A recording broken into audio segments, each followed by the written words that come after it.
panic has begun to spread within the monarchy. Somehow knowledge of the blood harvest and the associated ball has found its way into common knowledge. However, the vampires are using this to their advantage, as it has now pushed the vampire hunters into a very difficult position. It seems that the number of vampires in existence has been wildly inaccurate, and that there are many more for the somewhat unprepared secret order to deal with. Therefore, with the help of Maximus, false information is being put around the monarchy through networks of underworld allies that are stretching their new enemies' resources to breaking point.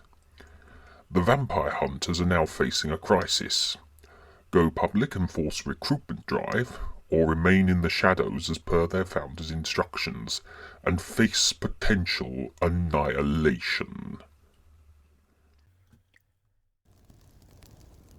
I'm telling you, the vampires have knowledge of the workings of our order. They must have an agent in our ranks. Nonsense, Dante. It's impossible for a vampire to infiltrate the ranks of the Ordo Interritum. We are very careful indeed to vet every newcomer. I still don't like it. The enemy has been working against us now, and we are stretched to our very limit. I'm even getting word that some of our agents are being taken out before they can complete their mission. Is that so, Dante? Interesting. Because I've not been told anything of the sort. You're panicking over nothing. I can assure you that. It is true we are likely to lose a few agents out in the field, but we have to account for such things. I'm sure we have plenty of others who are eager to take out their first vampire. We have to go public. It's the only way to ensure we have enough recruits to carry out our task. Dante, listen to yourself.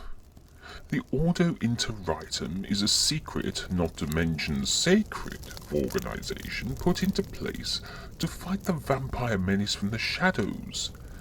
If we go public, then we reveal ourselves and will be unable to operate in such a way that enables us to complete our missions. No, we must not go public. We're bound to lose far more vampire hunters if we don't. We currently have around 1,000 operatives, but at the rate we're losing them, it's faster than we can recruit. Before we know it, the vampire hunters will cease to exist, which is what Volkov wants. And how is this fool's errand of yours going? Sending an agent into the very heart of the beast? I sincerely hope you know what you're doing. Oh yes, we've received everything we need from Trigon. The beast at the top, then the rest of their little empire shall crumble. And you insist that the best time to do this will be the Blood Harvest Ball? Absolutely. All the vampire elite will be there.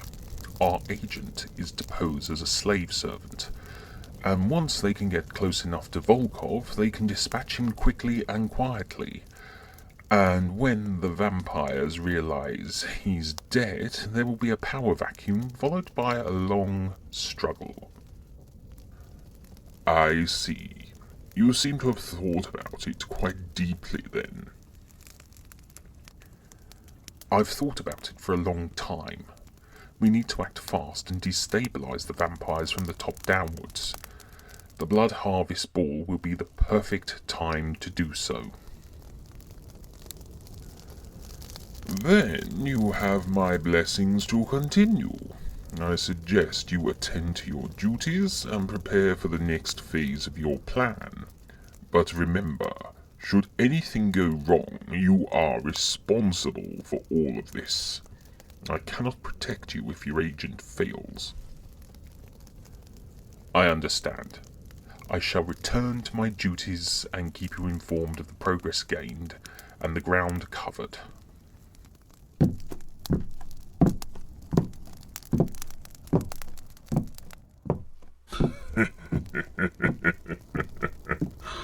It's safe for you to come out. That idiot has left. So, he thinks he can assassinate my father, does he? Good job we're 2 steps ahead of him. My father and I have already contacted the Shadow Court to gain assistance of its Assassins Guild. I honestly can't wait to see Dante's face when he realises he's been duped. We're really pulling the wool over his eyes. He's so obsessed with his plan succeeding, he can't see the real threat in front of him. And that's how we're playing this game. It's ironic just how close to the truth he is about there being a vampire within the ranks of the vampire hunters. He's as much of a fool than I anticipated. When he realises the betrayal has come from within, he'll be one of the first to run and hide. The first to lick his wounds in an attempt to rebuild what's been lost. But here's the thing. The damage will be done. The people of the monarchy will no longer be trusting of the vampire hunters. Which leaves us free to make our move. My father has been waiting for that day to come for a very, very long time. The Blood Harvest Ball is just the tip of the iceberg too.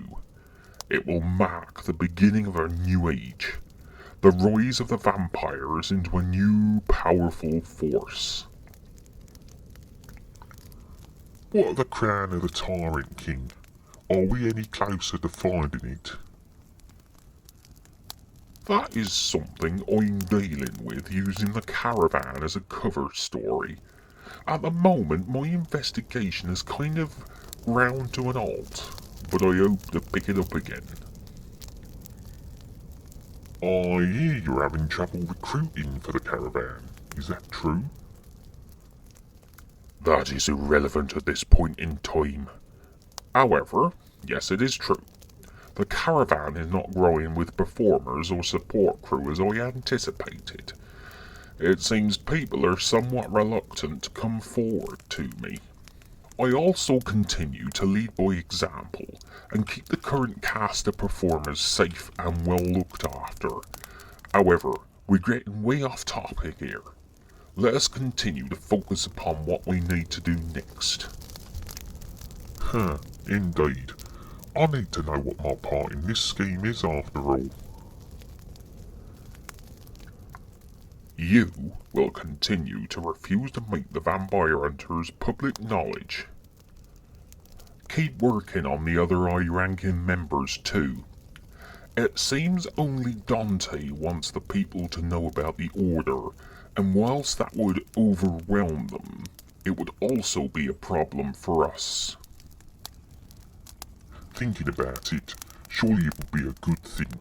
If the Order went to writing went public, it would become a quagmire of false accusation amongst neighbours, friends and family.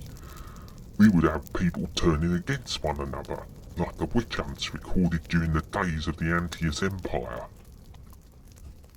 Whilst I agree with you, we need the air of secrecy to remain. By doing so, it creates a huge level of mistrust in the hearts and minds of the public. Anyone then could be a vampire hunter. By keeping the Order Winter Item secret, it creates conspiracy theories that we want to keep pushing. We want the people to be nervous. We want the people to be watchful. We want the people to be slowly turned against the Order, so that any stranger who arrives suddenly might be treated with disrespect, until they can prove themselves not to be a hunter. Understand? It does make sense. Very well. I shall continue to work upon the other members and undermine Dante every time he speaks of going public. Very well, Maximus. Now, if you'll excuse me, I have rehearsals to view at the caravan. The twins are putting on their big performance tonight, and I don't want to miss it.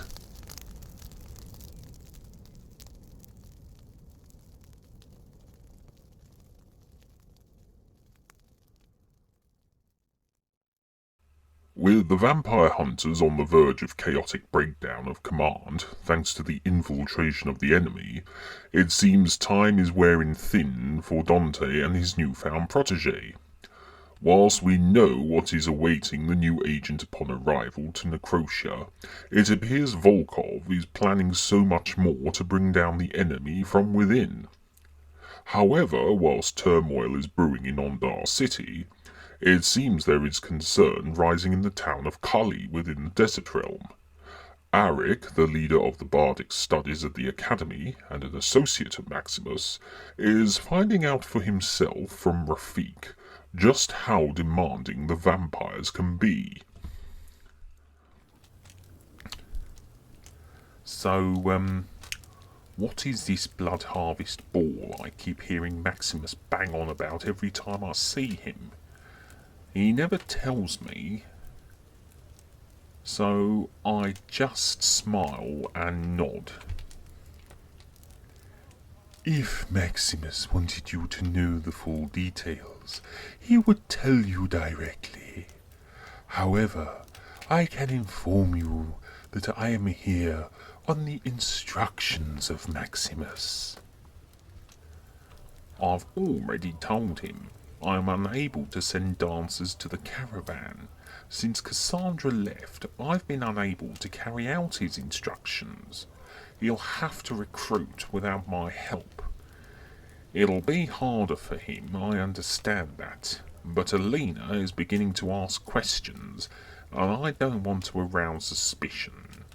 We could only keep up with the request as long as Cassandra remained here. We have no idea when she will return. Arik, I am not here to talk about the recruitment of dancers. Although he would be very appreciative if he were able to receive a few more from you, he shall be most disappointed to hear that Cassandra has moved onwards. Then why are you here? What is it you need? I am here on business for the Blood Harvest Ball. Well, don't expect me to be recruiting any musicians, bards or jesters for you. I've put my neck on the line enough with Alina and her dance students. I am not here to discuss Academy arrangements, but I am here to discuss what is kept in the Academy vaults.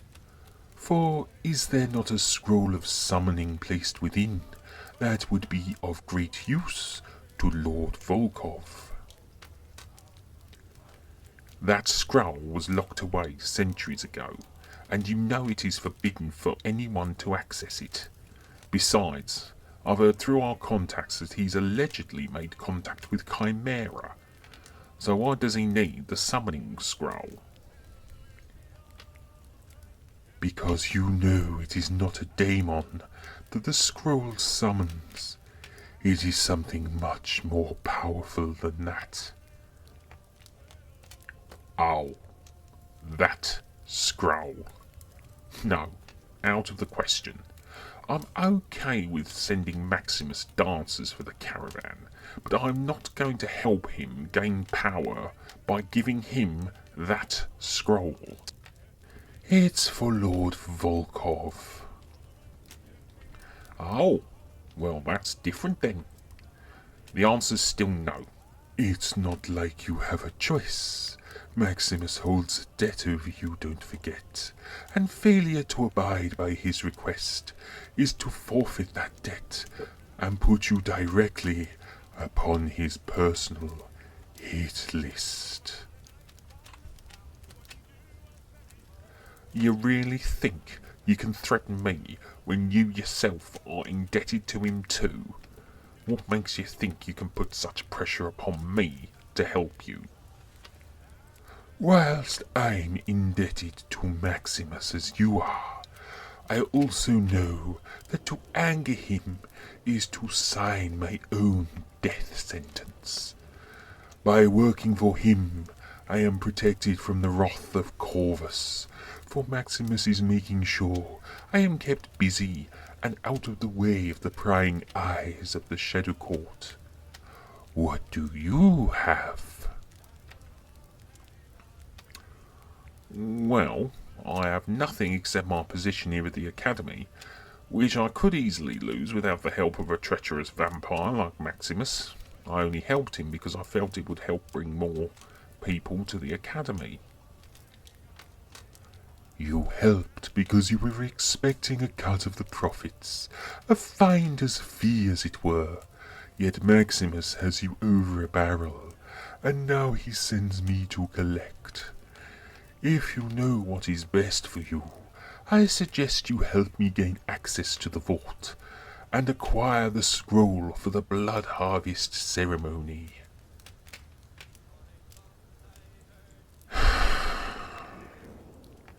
Fine, but I don't want to see you or Maximus here ever again. This is the last favour I'll do for either of you. As far as I'm concerned, my contract with him is ended after this. No more dancers, no more supporting him, nothing. He's on his own as far as I'm concerned regarding the caravan recruits. I am sure Maximus will be most interested to hear this. I believe he has the final say as when your contract finally ends. However, I am certain he will be in contact with you to discuss this, and you would be able to tell him personally, yourself. It would be my absolute pleasure to tell him face to face. Come on then, don't just stand there on ceremony, we have a scroll to find. Follow me, be quick and silent. We don't want to let anyone else know what we're up to. I'm taking a huge risk for you right now. I appreciate it so very much. So very much indeed. With Rafik and Arik about to break into the protected vaults of the Academy, we leave them behind with questions we need to consider. What is the secret of the scroll Maximus wants to present to his father? Why is it so powerful, and just who does it summon? Will Arik come to realize that to upset Maximus in breaking an unbreakable contract will bring much more than just pain and suffering? Will he listen to reason and reconsider his position? Time will reveal these and more for the Bardic Master. However, a much more pressing matter is at hand, and Maximus himself is most unhappy. He is back with the caravan and awaiting delivery of the scroll, though that will be some time before it is in his hands. To make the most of things, he has decided to read through his correspondence, most of which is from Necrotia, signed by his father. Beside him sits his personal assistant Cain, a potent and somewhat quick-to-violent vampire, who it seems has every respect for Maximus and will only listen to him.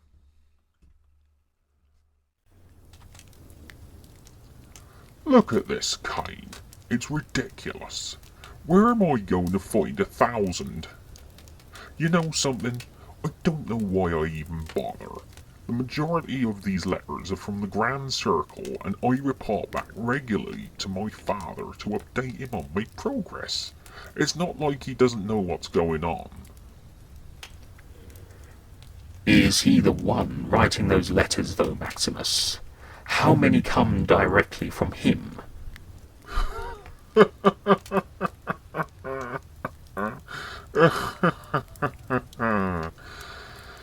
None of them come from him. This one, for example, comes from my no-good brother Valner. He wants me to organise 1,000 performing. You know what? It's too much even for me to read anymore. I struggle as it is to find dancers for the caravan, so I don't know where I'm going to find that lot for him. Is it for the Blood Harvest Ball? I understand there's going to be an array of entertainment for the guests that night. Ironically, this isn't for the ball. This is one of his own sordid little experiments. I'm sure the obedience machine has actually worked. Well, it has in that he obeys our father, but it only seems to have made him much more depraved in other, much grimmer ways. Well, here's one for the Blood Harvest Ball, and it does come directly from your father. Oh, it appears that it's written in some form of code. Let's see. Ho ho ho ho ho! Very clever, father. Very clever indeed. You understand it? I do. I won't tell you what he said, but I can tell you that the language it's written in is that of the Antaeus Empire. It's a lost language only a select few of us vampires know. If this letter fell into the hands of the Ondarian monarchy, it would drive their cryptographers insane trying to work out what it says. The imperial language was outlawed soon after its fall, and the new language enforced onto the people. And as you said, only a few vampires now know it. That's pretty much it. Fortunately, my father felt it was best for one of his sons to learn the language. And fortunately, he made the wise decision of teaching it to me. My brother is hardly the type to go in for heavy-handed infiltration, espionage, extortion, blackmail, smuggling, and all-round violence. He's not that type of vampire. That's why he and Jericho don't get on. I didn't think you got on with Jericho either, though. There is a mutual respect. We don't converse, and we are certainly not friends. Jericho is similar, but with a militant mind, whereas I have a criminal mind. Surely then he wants you in prison. You're bound to be considered a menace to vampire society. On the contrary, I'm highly respected in vampire society. Many of our kinfolk come to me for the retrieval of personal items stolen long ago, when they were driven out of their own cities. Usually the items are worn by the current nobility, and I am paid handsomely to repatriate them into the hands of their rightful owners. So, what does Jericho want of you? He wants me held on a very short leash. He feels I'd be better serving in the city than out in the field. What he forgets is that I am able to blend in much easier with the humans of the monarchy, and therefore find myself amongst the more polite society. This grants me access to the nobility of the cities. And then you pinch their stuff from them? And then I pinch. Don't be so vulgar. The term is repatriate. I repatriate their stolen items. Sorry I spoke. Granted. Now, if you're finished, I suggest you sit down and shut up, whilst I finish going through all these letters. Well, what do you know? Eh? It doesn't matter. Just a letter from someone I've not heard from in a very long time. I wonder what they want from me. Probably an artifact retrieval? Probably more than likely, but I have my doubts. This is someone from outside the Grand Circle, but still just as important. However, this is one I need to read in private. I get the message. I'll go and see how the cooks are doing.